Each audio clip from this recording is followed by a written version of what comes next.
hadirin dan pemirsa dari Studio 3 Metro TV. Selamat berjumpa dalam program Talk Show Forum Indonesia. Kita sambut pembawa acara kita, Afiani Malik. Halo, selamat malam. Selamat malam para narasumber dan juga para rekan-rekan di studio dan Anda pemirsa di rumah. Laporan harta kekayaan pejabat negara wajib hukumnya diserahkan oleh para pejabat, baik yang baru diangkat, mendapat promosi dan juga mereka yang pensiun. Sayangnya sifat yang wajib namun tidak bersanksi membuat LHKPN tumpul tidak bergigi. Meski atas nama transparansi dan pencegahan korupsi, apakah jangan-jangan LHKPN ini hanya soal etika semata? Bersama saya Afiani Malik, inilah Forum Indonesia, pejabat abai laporkan harta. Laporan harta kekayaan penyelenggara negara yang diharapkan bisa menjadi deteksi dini terhadap korupsi pejabat masih belum berfungsi optimal. Tak adanya sanksi tegas membuat sejumlah penyelenggara negara abai melaporkan harta kekayaan mereka ke Komisi Pemberantasan Korupsi atau KPK. Ini menjadi ironi mengingat para pejabat publik yang notabene adalah pengabdi rakyat seharusnya patuh pada hukum dan ikut mendukung transparansi. Salah satu yang menjadi sorotan adalah LHKPN Kabareskrim Polri Komjen Pol Budi Waseso yang belum dilaporkan. Ia sempat keberatan melaporkan LHKPN ke Komisi Anti Korupsi walau akhirnya menyatakan bersedia.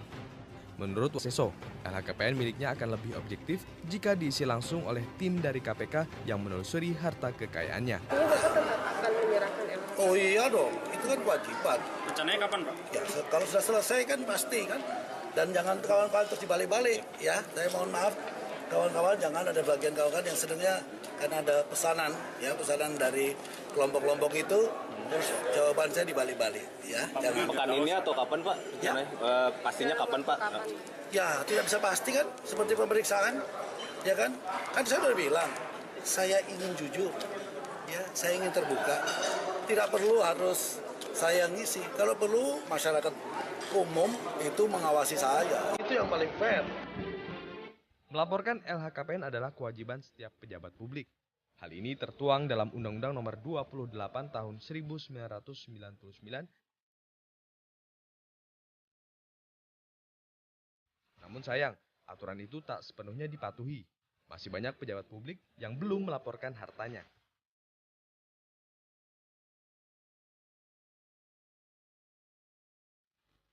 Laporan harta kekayaan penyelenggara negara adalah salah satu sarana untuk mewujudkan integritas para pejabat.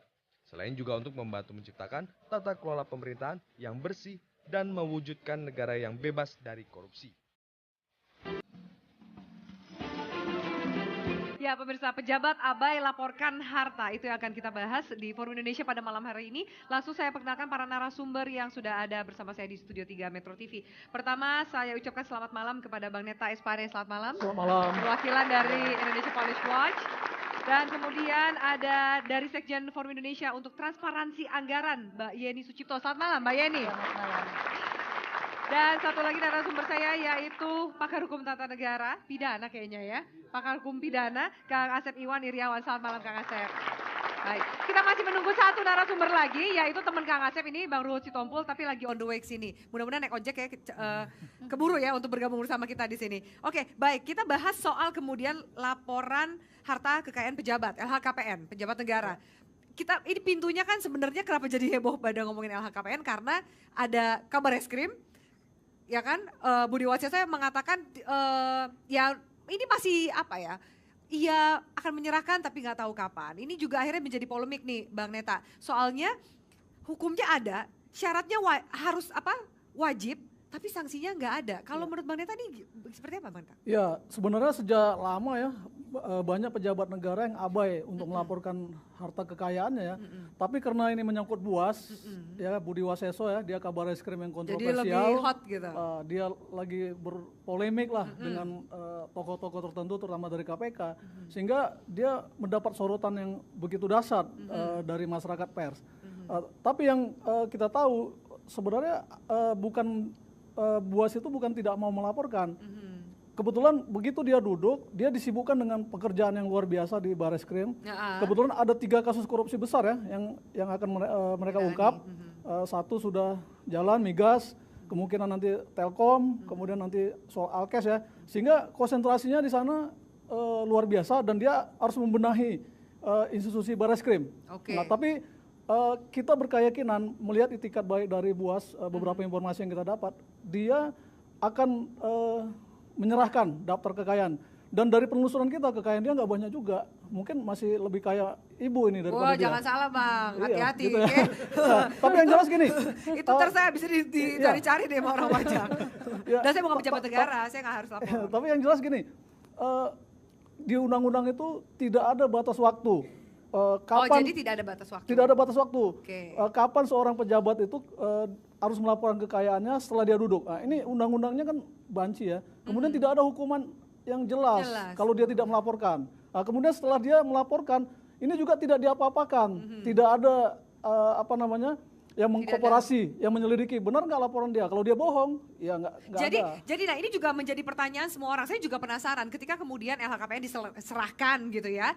Lalu tidak ada follow up-nya. Follow up-nya biasanya seperti apa sih yang terjadi? Biasa disimpan di meja saja gitu di KPK. Tidak ada kalau misalnya orang itu bohong, ya udah gitu dianggap. Jadi hanya formalitas sebenarnya yang nggak penting juga. Sebab itulah saya kira undang-undangnya harus diubah. Jadi misalnya 3 bulan dia duduk harus lapor kekayaan. Kalau tidak ada sanksinya. Kemudian begitu laporannya masuk, kalau dia bohong langsung KPK menyelidiki. Kenakan tipikor ya, undang-undang tipikor ke dia. Nah, jadi harus ada peraturan yang jelas sehingga pejabat publik, pejabat negara tidak main-main di wilayah itu. Kalau sekarang undang-undangnya tidak jelas ya mereka bermain-main cuek-cuek situ. aja gitu. Oke, menarik. Mbak Yeni, Anda punya data juga ya soal ini. Kalau saya catat mungkin nanti juga bisa menambahkan. Dari terakhir 30 April 2015 dari 231.000 sekian pejabat negara, ternyata sebenarnya tingkat kepatuhannya 67,91%. Itu sebenarnya cukup baik kan ya Mbak? Atau belum? Ada grafik juga bisa kita bahas. Ada grafik yang sama-sama juga kita bisa lihat. Ya, silakan bisa juga lihat di layar di samping Anda. Gimana nih ini Mbak Yani? Kalau kita sih menilai bahwa kalau 67% dari apa ya kenaikan tahun kemarin itu kan saya rasa ini masih stuck ya. Kalau kita berharap bahwa ini bisa 80% atau 90%. Ada nggak sih ditargetin? Sebenarnya ada ditargetkan wajib lapor begitu kan, wajib lapor itu kan sekian ada. Kalau 2015 umpamanya dari 67% itu kan yang terendah ini kan ada di unsur legislatif yang hanya tercatat 26% dari wajib lapor. Malah yang paling bandel ya. Kemudian mungkin dari kenapa nggak datang ini gara-gara dari kemudian dari eksekutif kita juga melihat ada 69% yang baru melakukan pelaporan. Kemudian di BUMD dan BUMN itu tercatat 75%, kemudian di yudikatif baru 88%. Nah, ini kan sebenarnya dari isu yang kemarin mencoba DPR mendorong Buas untuk melapor, tetapi kan sisi lain sebenarnya di tingkat institusi legislatifnya juga tidak patuh untuk melaporkan, baru 26% saja. Hanya saja sebenarnya kalau berbicara mengenai LHKPN ini kita menilai bahwa ini masih sebatas formalitas dan tidak ada tindak lanjut. Kalaupun ini sebenarnya bisa sebenarnya ada pembuktian terbalik sebenarnya KPK paling tidak bekerja sama dengan PPATK. Karena kan ini untuk menjawab di pasal 2 dan pasal 4 sebenarnya untuk bisa mengidentifikasi rekening-rekening yang dilaporkan, harta-harta yang dilaporkan, ada item A sampai berapa itu ya, antes sampai H mungkin itu kan. Nah, itu bisa dibuktikan. Kemudian kalau dibuktikan kira-kira di pasal 4-nya merespon ya kan di Undang-Undang nomor 8 di PPATK di tahun 2010 itu apakah ini disamarkan atau tidak. Sebenarnya kan ada sanksinya kalau KPK bisa bekerja sama dengan PPATK. Jadi sekarang posisinya KPK ini sudah bekerja sama nggak sih dengan PPATK atau jangan-jangan juga Ditjen Pajak itu kan juga ini kan mereka juga pasti ada lapor pajak kan? Kalau kita menilai sebenarnya di dalam LHKPN ini kan kita masih menilai bahwa KPK masih belum kerjasama ya kan dengan kawan-kawan Itu di PPATK untuk melakukan identifikasi. Ya. Dan ini kan laporan ini kan baru masih diupdate kan 1 tahun sekali. Seharusnya kan 3 bulan sekali atau paling tidak mengikuti lah mekanisme perencanaan penganggaran gitu kan. Kuartal 1, kuartal 2, kuartal 3 sampai kuartal 4. Oke. Itu akan lebih fair kita melihat sebenarnya arus sebenarnya kira-kira pejabat-pejabat ini melakukan transaksional tidak di dalam proses-proses perencanaan penganggaran. Oke, menurut begitu. Anda patut Kalau gitu. dicurigai nggak sih yang pejabat-pejabat yang nggak lapor? Ya sebenarnya ada sih.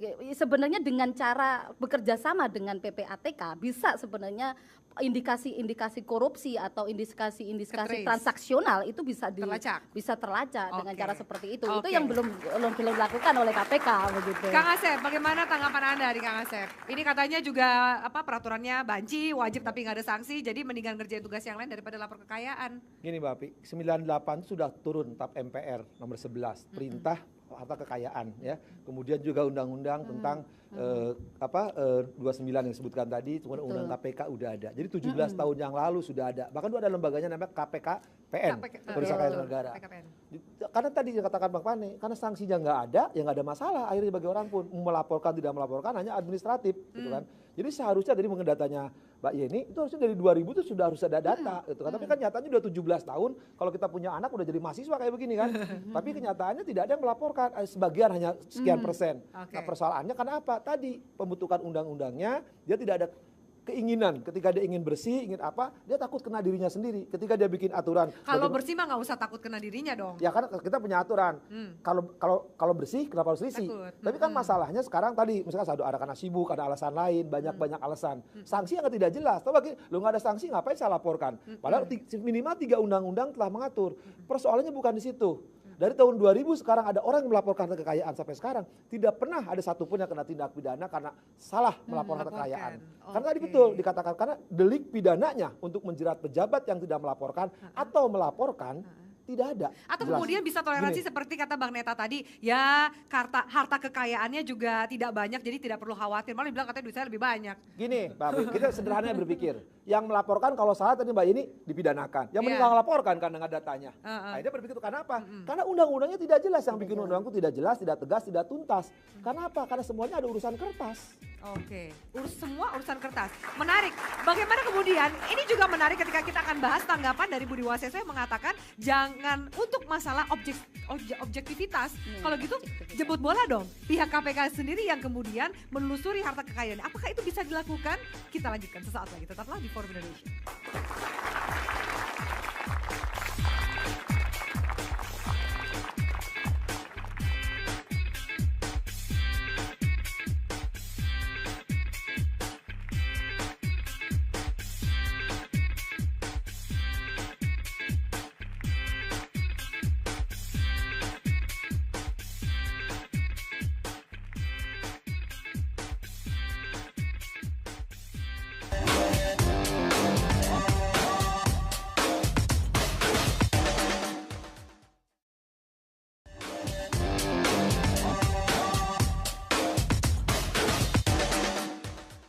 Kami membuka ruang apabila ada yang ingin menyampaikan harta kekayaan, tetapi semacam minta dipandu ya, untuk mengisi form itu. Ya, itu tadi tanggapan dari Johan Budi PLT Wakil Ketua KPK. Nah, Bang Neta, bagaimana tanggapan dari Budi Waseso sendiri ketika mengatakan KPK disuruh terlusuri sendiri, bikin laporan supaya objektif. Ini kan menjawab sebenarnya tadi pernyataan Bang Neta ketika yang melaporkan juga langsung dia taruh di atas laci gitu. Ya itu satu gagasan yang menarik ya dari Budi Waseso bahwa ya sebenarnya KPK saja yang turun melakukan investigasi terhadap kekayaan dia gitu. Ini sesuatu gagasan yang menarik. Tapi dasar hukumnya apa gitu ya? Undang-undang tidak menyebutkan itu. Oke, mungkin Budi Waseso tidak masalah didatangi KPK untuk mengusut kekayaannya. Tapi pejabat lain akan mempertanyakan, apa dasar hukumnya? Kenapa lu datang ke gua? Undang-undangnya mana gitu. Nah, jadi saya kira yang perlu adalah undang-undangnya diperjelas dulu, diperjelas.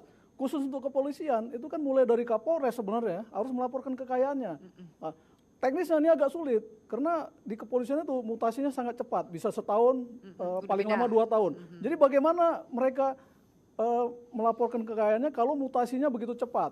Nah, ini harus dipertimbangkan juga oleh kawan-kawan di DPR yang membuat undang-undang. Jadi mereka membuat undang-undang jangan asal buat saja, tapi mereka lihat faktanya di lapangan gitu ya. Seperti apa? Seperti apa? Nah, kayak ya Buas contohnya. Begitu dia duduk di Bareskrim, banyak sekali pekerjaan yang harus dia lakukan karena perubahan-perubahan ya, banyak kasus-kasus di Bareskrim yang selama ini macet, tidak jalan secara maksimal, itu mulai didorong sama dia. Nah, di tengah kesibukan itu tentu waktu dia untuk menyusun kekayaannya yang mungkin tidak seberapa juga, ini agak merepotkan dia gitu ya. Pak Reta, atau jangan-jangan juga tadi kan kita dengarkan statement Budi Waseso sama-sama bahwa kemudian jangan soal ada pesanan atau takutnya digunakan sebagai urusan kepentingan politik yang lain, itu kan ada juga khawatiran dari Budi Waseso. Iya, terlalu berlebihan juga Buas seperti itu ya. Itu kan ini sesuatu yang wajar-wajar dan sesuatu yang ecek-ecek sebenarnya laporan kekayaan itu. Jadi nggak perlu juga dia terlalu lebay juga mengatakan ini ada pesanan orang, pesanan politik untuk menjatuhkan dia, nggak juga. Tapi bisa nggak kemudian Kang Asep menjatuhkan orang misalnya untuk kepentingan politik atau apapun lewat laporan LHKPN-nya? Silakan dibicara. Tadi tahun 2000 orang melaporkan ke KPKPN, tidak hanya KPK, tidak pernah ada jatuh gara-gara harta kekayaan. Cuma tadi hanya dipermalukan bahwa dia pejabat tidak melaporkan. Hanya itu sanksinya etik gitu kan. Tapi yang menarik apa tadi Pak Pane katakan, sebenarnya bisa KPKPN dulu ketika melaporkan langsung diperiksa, KPKPN-nya datang ke lapangan. Cuman masalahnya apa? Sekarang pejabat kan harus melaporkan semua. Apakah sekarang KPK bisa ngurusin itu? Itu juga permasalahan. Bagaimana teknis itu? Tapi sebenarnya ada salah satu cara emang selama ini mungkin tidak hanya pejabat negara yang saya katakan kan. Ketika orang melaporkan tiap tahun LP2P, pajak itu kan hampir sama. Kekayaannya berapa, dari mana, deposito bunga dari berapa, itu setidaknya sebagai sandingannya. Ketika tiap tahun kan wajib, kalau enggak NPWP-nya bisa dicabut kan. Nah, sekiranya itu juga setidaknya bisa untuk menolong. Karena kalau melaporkan, saya ingat kali, tahun 2000 itu kan sepatu dilaporkan, kacamata dilaporkan, cincin dilaporkan. Itu kan banyak. Betul kata Budi Waseso, misalkan kalau rinciannya terlalu banyak. Kalau nggak dilaporkan sepatu, bisa jadi masalah karena ada sesuatu yang tidak dilaporkan. Ini juga memang butuh waktu. Karena itu sebenarnya betul bahwa sekarang perlu peraturan memang yang entah peraturan pelaksananya atau di undang-undangnya lebih tepat, teknis, mekanisme, bentuk, cara dan waktu terus dirinci. Berarti itu muaranya ke Komisi 3 dong? Ya Komisi 3, tapi masalahnya Komisi 3 nah tadi kita kan tahu. Sebenarnya ada alternatif juga. Oke, kita nggak usah repot-repot pakai LKPN ya. Mungkin dari laporan pajak. Laporan pajak. Artinya orang pajak harus mulai progresif. Begitu ada seorang pejabat yang tidak melaporkan pajaknya secara benar, mereka harus memproses. Mereka punya wewenang untuk memproses itu. Ini kejahatan pajak. Tapi persoalannya apakah pejabat pajak berani? Sampai hari ini sudah begitu lama Indonesia merdeka, belum satu pun kita melihat ada pejabat yang diusut aparatur pajak melakukan kejahatan pajak. Belum ada. Ini kan ironis. Jadi seolah-olah pejabat kita itu pajaknya bersih semua. Baik semua, wajar semua. Kantor pajak ketika pajak orang pajaknya minta malah. Tapi kalau kita sih menilai bukan hanya di sektor pajak ya yang harus dilaporkan. Karena ini berkaitan dengan soal integritas begitu kan. Karena ini pejabat publik. Ini soal trust dan distrust. Iya, betul. Karena ini kan elit-elit politik ini kan berhadapan pada hutan rimba, ya kan, belantara, terutama di elit-elit politik yang berhadapan dengan proses-proses perencanaan dan penganggaran. Karena kita tahu umpamanya, saya contohkan di BUMN umpamanya. BUMN itu ada 2000 kasus gitu kan, 2000 kasus yang ditemukan. Ada potensi korupsi di situ 125 triliun, baru dikembalikan 5,3 triliun. Tetapi kan tidak ada identifikasi lebih dalam, kira-kira di direksi, komisaris, kemudian sampai ke Kementerian BUMN diidentifikasi per 3 bulan, kemudian per 6 bulan, 1 tahun. Sebenarnya seperti apa update informasi mengenai rekening yang dimiliki atau harta yang dimilikinya, itu kan penting sebenarnya. Karena apa? Karena kita tidak berkeinginan bahwa mereka menjadi mafia-mafia di dalam pembajakan di APBN. Atau kita tidak menginginkan seperti itu. Waktunya yang terlalu pendek ketika kemudian mereka juga harus ada tugas yang harus dilaksanakan, atau 3 bulan itu terlalu. Saya rasa ini bukan berkaitan dengan tugas dan wewenang yang melekat. Ini soal tanggung jawab, soal integritas yang harus yang harus dipertanggungjawabkan. Ini soal akuntabilitas yang yang kemudian digaungkan sejak dahulu. Jadi alasan begitu. tadi Bang Neta Soal untuk transparansi, kemudian soal Buas belum akuntabilitas melaporkan gitu. LHKPN karena Saya banyak rasa pekerjaan? ini bukan menjadi apa ya, bukan menjadi alasan klasik bahwa beliau berhadapan dengan kerja-kerja yang harus diselesaikan, tetapi ini berbicara mengenai transparansi dan akuntabilitas yang dibangun, terutama Buas adalah salah satu pejabat di pemerintahannya Jokowi yang dimana mencoba untuk mengedepankan transparansi dan akuntabilitas. Mungkin itu yang seharusnya dikedepankan, begitu. Yang menarik gini, Aha. justru kalau pejabat negara atau pegawai negeri itu gampang karena keperbendaharaan ada daftar gajinya gitu. Yang mengatakan Mbak Yeni, orang-orang di BUMN sekarang, para direksinya, para komisarisnya dapat keuntungan kuantitimnya dari perusahaan, itu yang tidak jelas, yang susah. Pertanyaan saya, kenapa sih yang dikejar-kejar sekarang penegak hukum, kemudian orang-orang tanda petik selebritis, padahal ada orang-orang yang mendapatkan uang lebih banyak, yang menurut kekayaan negara, tadi misalkan BUMN, yang kita susah datanya susah karena mereka jualan seperti perusahaan negara dijualan. Itu lebih banyak. Apa kemudian menjadi tantangan atau permasalahan yang menurut kembali ke regulasi tadi. Jadi seolah sekarang kenapa harus diarahkan penegak hukum atau pegawai negeri? Gampang. Karena kekayaannya dari Departemen Keuangan, daftar gajinya gampang. Kalau dapat lebih gratifikasi. Dia kena korupsi. Itu gampang. Tapi BUMN, BUMD ya itu lebih parah lagi sebenarnya. Itu harus dicari karena kekayaannya sambungan. Jadi selama ini BUMN tidak pernah dijamah begitu loh. Potensi-potensi kasus korupsi yang ada itu tidak pernah ditindaklanjuti, makanya kita kepingin bahwa ini ada kerjasama KPK dengan PPATK untuk bisa menelusuri begitu, bukan hanya pada persoalan pajak begitu loh, tetapi identifikasi harta yang dimiliki beliau. Tadi menarik beliau juga soal kemudian integritas, soal macam-macam itu gimana Bang Neta? Ya, kalau soal tugas mah itu alasan klasik katanya. Ya, integritas, transparansi segala macam. Kalau itu dasar hukumnya nggak jelas, orang saya kira gampang mengabaikan. Tidak ada batas waktu, ya nantilah menjelang pensiun saya laporkan. Bisa saja kan, karena nggak ada batas waktu. Tidak ada koridor undang-undang yang mengikat mereka. Jadi kalau kita bicara transparansi, bicara integritas, itu harus diikat dengan aturan yang benar-benar strict gitu ya. Jadi jangan seperti sekarang ini kan di negara ini semuanya serba kepura-puraan. Serba nggak jelas. Palsu, ijazah palsu. Jadi kalangan DPR bikin undang-undang. Tapi mereka lebih berorientasi kepada diri mereka bagaimana mereka bisa selamat dengan undang-undang itu. Mereka tidak tersentuh. Ini kan ironis. Jadi saya kira bicara transparansi, integritas, ya harus ada koridor undang-undang yang mengikat itu sehingga orang tidak bisa lari dari situ. Sanksinya jelas. Reward and punishment-nya ada. Jadi gini, kalau dalam di undang-undang belum selesai nih. Kalau di dalam undang-undang kemudian ditegaskan dalam tempo 3 bulan dia setelah duduk dari jabatannya tidak melaporkan kekayaannya, copot dari jabatannya. Itu baru seru. Bisa nggak kemudian seperti itu? Karena menarik, saya menyambung dulu sedikit. Di Hakim Agung itu, menjadi Hakim Agung itu LHKPN adalah syarat administratif wajib. Kemudian untuk LP2P, laporan pajak pribadi, LP2P ini menjadi salah satu syarat kenaikan pangkat untuk PNS. Tapi kan untuk kemudian pejabat negara yang lain kan tidak ada untuk itu kemudian sebagai syarat kenaikan pangkat mereka. Saya kira itu bisa diadopsi, kan sudah ada ya, jadi bisa diadopsi. Ya saya kira kalangan DPR harus memikirkan itu untuk membuat satu perangkat hukum soal itu. Kemudian setelah dilaporkan apa gitu? Follow up-nya. Jangan juga dilaporkan kayak dilempar ke langit kemudian nggak jelas juga buat apa gitu. Itu jadi ketika dilaporkan kan dimasukkan lembaran sebentar negara. Kang Asep. Jadikan lembaran negara itu rugi-rugi negara masukkan lembaran negara bertumpuk-tumpuk, tapi tidak ada tindak lanjut ketika orang itu melanggar, misalkan ketika orang kan laporkan jadi lembaran negara sekian, tahun sekian berubah, tapi nggak ada sanksi. Karena itu betul. Ketika orang melaporkan berapa jumlahnya, berapa kenaikannya, baik sebelum sesudahnya harus ada aturan yang terinci. Nah selama ini betul, misalkan di beberapa instansi tertentu ketika orang mau naik pangkat, ketika orang mau jabatan, jadi syarat. Kalau tidak melaporkan LHKPN dia kena sanksi, LP2P dia kena sanksi. Nah itu saya kira betul. Itu bisa diadopsi menjadi norma undang-undang yang mengatur undang-undang LHKPN misalkan. Iya, jadi baik.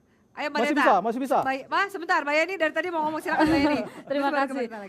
Mungkin begini ya, kalau berbicara soal transparansi, kalau tidak ada aturan-aturan yang mengikatnya juga salah. Karena di dalam Undang-Undang 17 mengenai keuangan negara berbicara soal transparansi dan akuntabilitas, itu bisa dijadikan cantolan di dalam aturan-aturan mengenai harta kekayaan, begitu kan. Di dalam Undang-Undang Dasar 1945 juga jelas bahwa anggaran sebesar-besarnya dikelola untuk kemakmuran rakyat. Iya. Berarti di situ dituntut soal transparansi dan akuntabilitas di publik begitu. Itu yang harus dilakukan begitu. Nah, saya rasa bahwa kalau transparansi itu tidak diaturan, kemudian tidak termaktub di dalam undang-undang tersendiri di KPK maupun di PPATK, itu saya rasa juga tidak bisa dijadikan acuan, tetapi ada undang-undang di luar itu begitu yang dijadikan acuan begitu. Baik. Sekarang menjadi persoalan kan, kenapa penyelenggara negara, kenapa pegawai negeri yang gaji tetap dikejar-kejar, sedangkan pengusaha-pengusaha yang bermain dengan oknum-oknum tidak dikejar-kejar gitu kan. Oke. Jadi sebenarnya pintu celah kemudian untuk bermain itu sebenarnya banyak.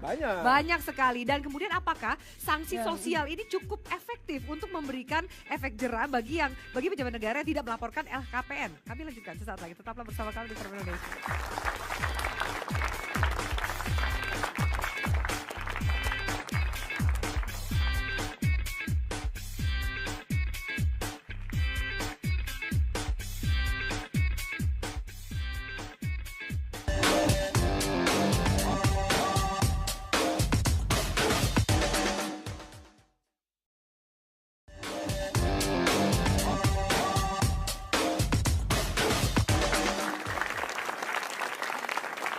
Ya, baik pemirsa. Terima kasih Anda masih bersama kami di Forum Indonesia. Ada kemudian dua rekan saya yang ingin mengutarakan pendapat mereka atau mungkin jangan-jangan pertanyaan juga ya. Oke, silakan. Namanya siapa dan dari kampus mana? Boleh berdiri?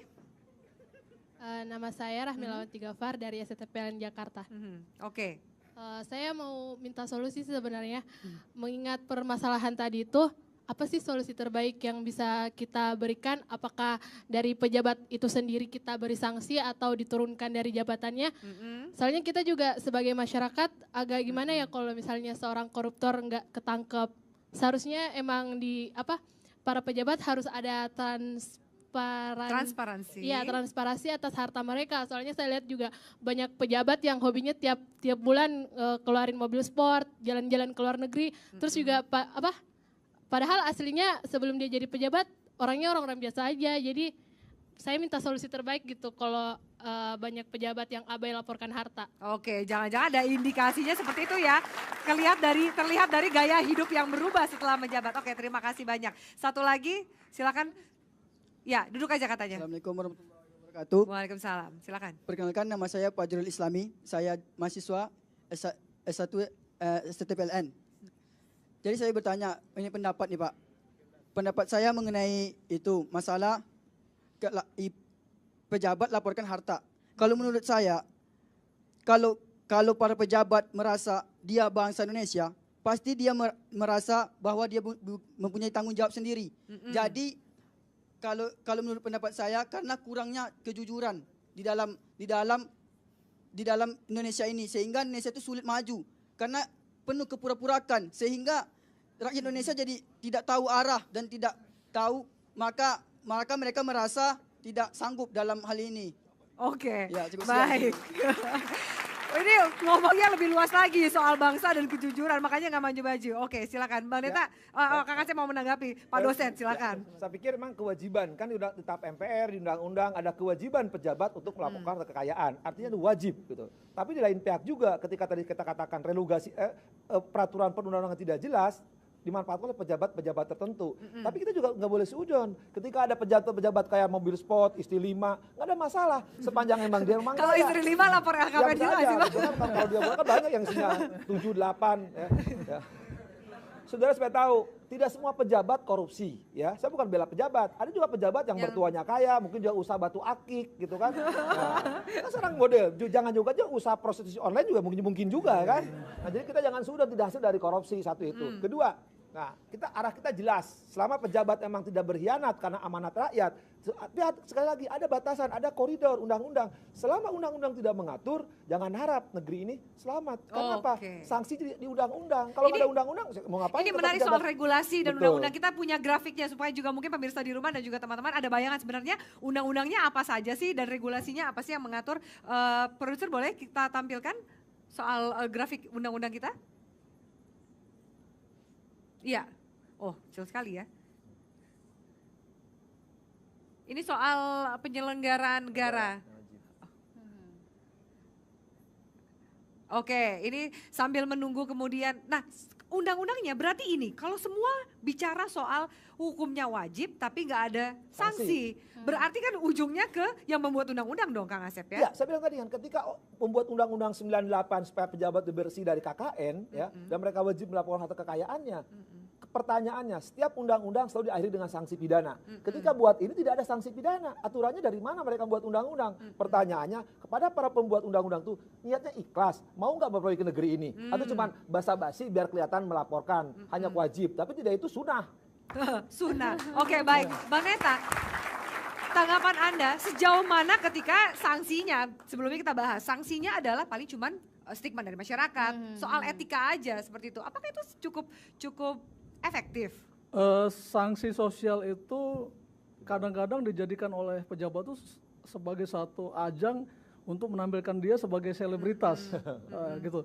Kita lihat koruptor ketika diperiksa di KPK dia gagah-gagahan masuk TV seolah-olah dia jadi selebritas baru kan gitu ya. Jadi sanksi sosial itu sangat tidak ngaruh, sangat tidak efektif ya. Jadi memang harus ada sanksi yang hukum yang tegas. Jadi tadi dari mahasiswa nanya apa solusinya ya? Ya dia juga gemes kayaknya pejabat negara jadi yang kemudian nggak laporin harta kekayaan. Kita tidak bisa berharap banyak kepada DPR, tapi presiden sebagai kepala negara dia punya hak, punya wewenang juga untuk mengusulkan undang-undang yang benar-benar tegas gitu ya. Itu yang harus dilakukan. Jadi, tapi Bang Neta sebentar ya, saya ingat bahwa Inpres, ada loh Inpres nomor 7 2015 soal aksi pencegahan dan pemberantasan korupsi. Ternyata ini lemah karena juga di Inpres itu gak ada sanksinya Bang Neta. Iya itu, ini kan banci juga gitu ya. Jadi ini semuanya banci juga ya, gak ada yang dikasih sanksi. Gimana mau maju, benar kata tadi rekan mahasiswa ini. Negara ece-ece, mereka ngurus negara ini gak benar gitu. Jadi ketika presiden mengatakan revolusi mental, ini dulu dia benahi semua sistem undang-undang yang nggak jelas, yang banci, dia benahi. Jadi yang paling ironis kan gini ya, kita mengamati di kepolisian, banyak mantan-mantan Kapolri, ketika mereka lengser dari jabatannya, melaporkan harta kekayaannya, dan jumlahnya penambahannya luar biasa. Dan tidak ada upaya dari KPK atau siapapun untuk mengusut dari mana penambahan kekayaannya, padahal dia sudah laporkan nih. Dan dibandingkan sebelum dia menjabat, ketika dia sudah menjabat, itu kekayaannya luar biasa. Itu sudah ada faktanya, ada datanya. Tapi tidak ada keinginan untuk mengusut itu. Ini kan aneh gitu ya.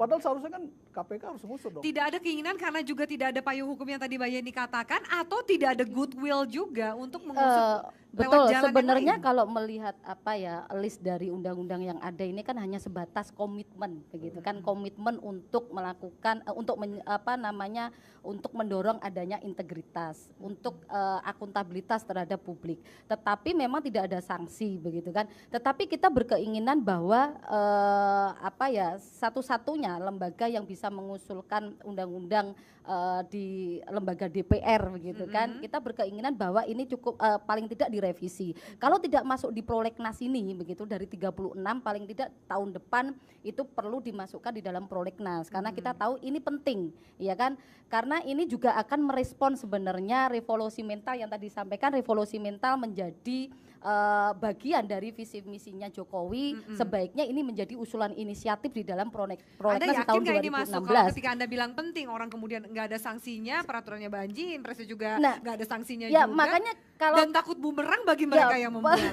Makanya kan kita berbicara bahwa ini akan mengenai persoalan mendorong transparansi dan akuntabilitas, transparansi dan akuntabilitas. Lagi-lagi mengedepankan soal integritas gitu kan. Kalau cukup punya komitmen, saya rasa tahun 2016 bisa masuk prolegnas begitu. Kalau 36 ini bisa diselesaikan undang-undangnya begitu kan. Ini kan juga berkaitan ya. Saya tetap beracuan pada persoalan APBN. Lagi-lagi bahwa kalau ini tidak secepatnya dibahas begitu, ini juga berimplikasi pada APBN yang menjadi bancakan oleh elit-elit politik begitu. Lagi-lagi kan persoalannya kan di situ begitu loh. Silakan Kang Dipican. Ketika misalkan undang-undang lama, kenapa tidak perpu? Walaupun keadaan kegentingan memaksa, kan 17 tahun ini korupsi mesti berjalan terus, tidak pernah selesai. Kalau ada etikat baik daripada presiden, bikin perpu aja. Ya, dengan aturan-aturan yang lain kan bisa perpu, ini kenapa nggak bisa walaupun keadaan memaksa? Saya kira keadaan memaksa itu kegentingan memaksa. Ini keadaan memaksa nggak menurut Kang Asep? Kayaknya nggak. Ya sekarang ini kan sejak 98 tuh perintahnya supaya pejabat itu ada akuntabilitas, ada laporan, ada mengumumkan. Sampai sekarang kan banyak, tidak hanya tadi misalkan pejabat negara termasuk BUMN, BUMD yang ternyata mereka juga pada melakukan itu dan tidak transparansi, tidak ada keberanian, mereka risih karena nggak bersih gitu. Nah sekarang kalau misalkan presiden karena pejabatnya anak buahnya selaku kepala negara tidak mau melaporkan terus-menerus, dicurigai oleh mahasiswa tadi pakai mobil sport, istrinya tambah lagi. Karena sudah ini loh, data itu sudah cukup. menyatakan bahwa Sekian persen, kan? aktor yang berpotensi melakukan korupsi adalah eselon 1, eselon 2, eselon 3, BUMD, BUMN, yang justru kemudian sekarang kepala adalah daerah, untouchable. kemudian kementerian, lembaga. Nah itulah yang kemudian diarahkan untuk segera mungkin itu merevisi undang-undang yang ada, perlu ada sanksi, kan tidak sebatas komitmen begitu. Oke, yang kami butuh lebih dari komitmen. Kita lanjutkan, lalu kemudian sampai saat ini apa yang bisa dilakukan masyarakat ketika yang masyarakat punya hanyalah kemudian menjatuhkan sanksi secara sosial. Apa yang mereka harus juga mendorong para pejabat negara ini melaporkan harta kekayaan mereka. Selanjutnya tetaplah bersama kami di Forum Indonesia.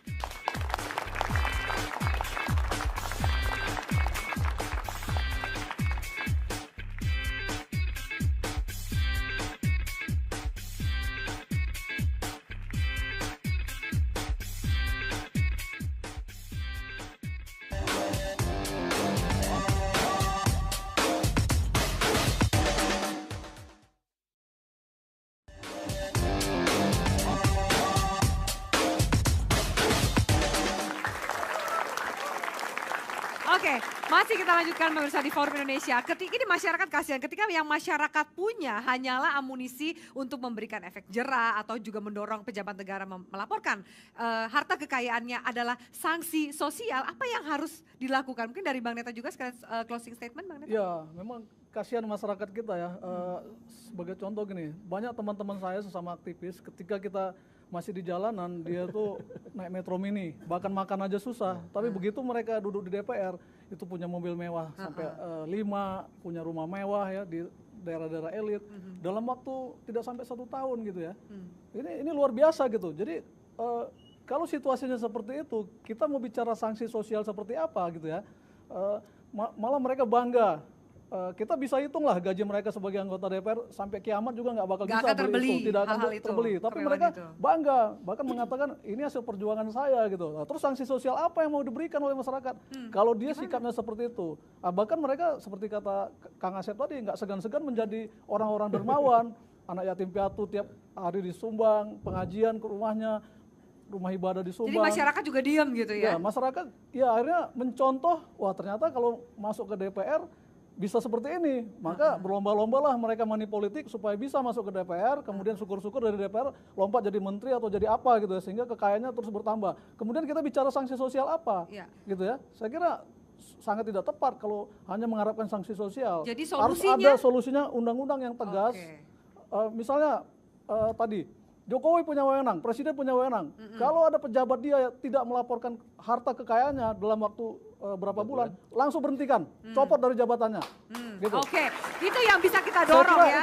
Karena sanksi sosial itu sebenarnya sudah tidak ampuh. Solusi yang pragmatis sambil kita menunggu undang-undang. Jokowi punya wewenang, copot jabatannya, pejabat itu berarti tidak patuh kepada transparansi, dicopot dari jabatannya. Oke, baik, menarik sekali. Terima kasih, Mbak Neta. Kalau dari Mbak Yeni bagaimana?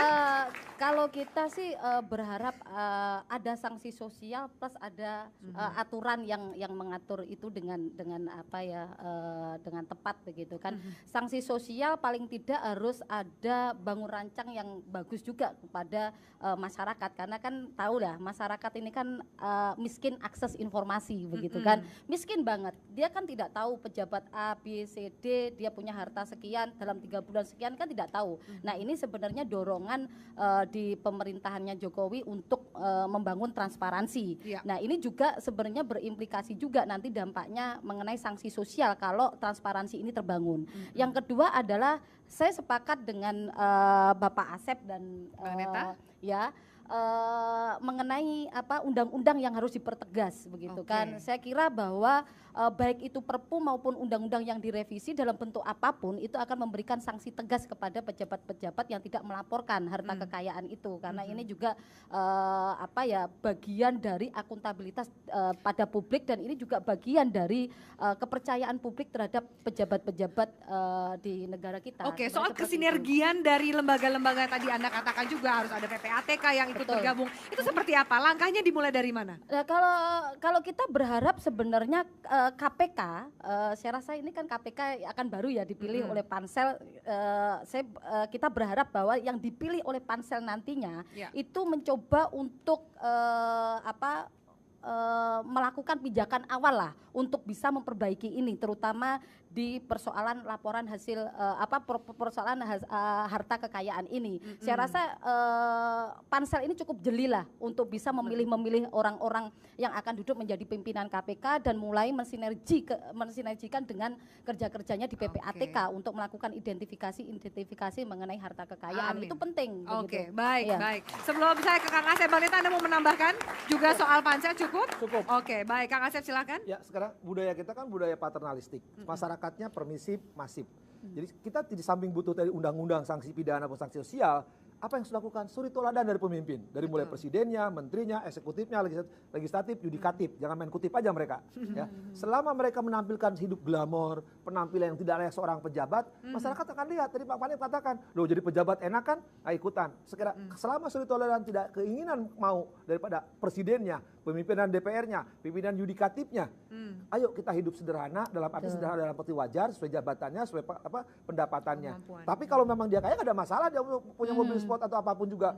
Sekali lagi, karena dia pejabat, perlu ditiru. Ada kearifan lokal di mana istilahnya gini, seorang pemimpin tuh jadi kepalanya. Kalau kepalanya busuk, pasti bawahnya busuk. Karenanya itu saya bilang sekali lagi, suri toladan, keinginan daripada pemimpin untuk memulai.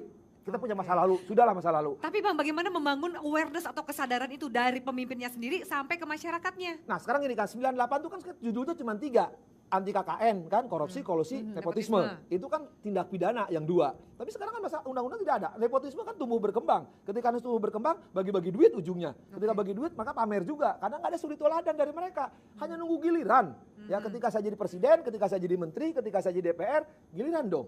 Nah kalau selama mereka tidak contoh teladan dari mereka, rakyat akan ikut. Karena budaya paternalistik mereka juga lupa, alah pejabat baik juga kok, mending juga pejabat daripada aktivis. Cuma ribut aja nggak pernah bagi duit. Oke. Kalau misalnya saya boleh meminta 1-2 kata dari masing-masing narasumber untuk memberikan dorongan atau mungkin apapun yang Anda bisa komentari kepada pejabat-pejabat yang abai, merasa belum terpanggil atas alasan apapun untuk tidak melaporkan, apa Bang Neta? Ya, saya kira mereka harus menyadari dirinya adalah pejabat publik. Mereka dibiayai oleh rakyat, dibiayai dari uang pajak rakyat.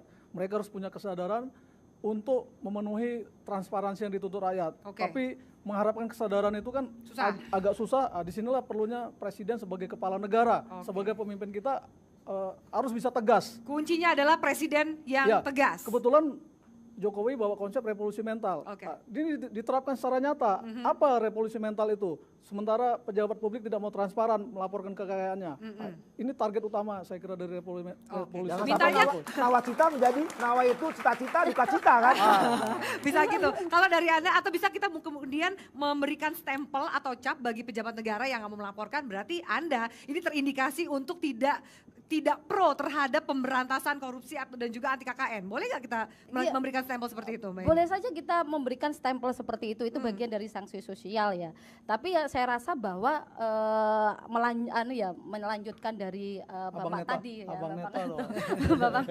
Abang Neto, bahwa revolusi mental begitu kan, soal integritas, kemudian soal etos kerjanya dan gotong royongnya. Tetapi lagi-lagi bahwa ini kan negara tercinta kita. Gitu kan, paling tidak bahwa nilai-nilai Pancasila, kemudian tujuan negara di dalam pembukaan Undang-Undang Dasar 1945 itu ditanamkan betul kepada birokrasi, begitu. Jadi kerja-kerja mereka tidak bisa menegasikan sila pertama sampai sila kelima. Dan dari situlah sebenarnya kita berkeinginan bahwa loyalitas dan komitmen terhadap negara itu bisa tercapai dengan adanya nilai-nilai yang ada. Ini ujungnya seperti yang kamu katakan, kejujuran. Satu kalimat buat Kang Asep yang bagi pejabat negara yang nggak mau lapor LKPN. Ya, keadilan sosial bagi seluruh Indonesia. Jangan keadilan bagi partai dan kelompoknya. Ketika mereka tidak melapor. Seperti itu yang kita ketika tidak melaporkan dirinya dan partainya, jangan dipercaya. 2019 jangan dipilih Jangan lagi. dipilih lagi. Oke, baik. Terima kasih tepuk tangan untuk para narasumber kita. Terima kasih banyak Mbak Neta, Mbak Yeni dan juga Kang Asep atas waktunya. Pemirsa, para pejabat negara sudah sepantasnya sadar bahwa melaporkan LHKPN adalah sebuah kewajiban yang walau belum ada sanksinya tetap harus dipatuhi. Soal etika jangan dipandang sebelah mata. Sang pejabat justru seharusnya menjadi contoh dan suri tauladan. Bersih di awal, bersih juga saat menutup jabatan. Saya Afiani Malik undur diri. Salam Forum Indonesia. Selamat malam.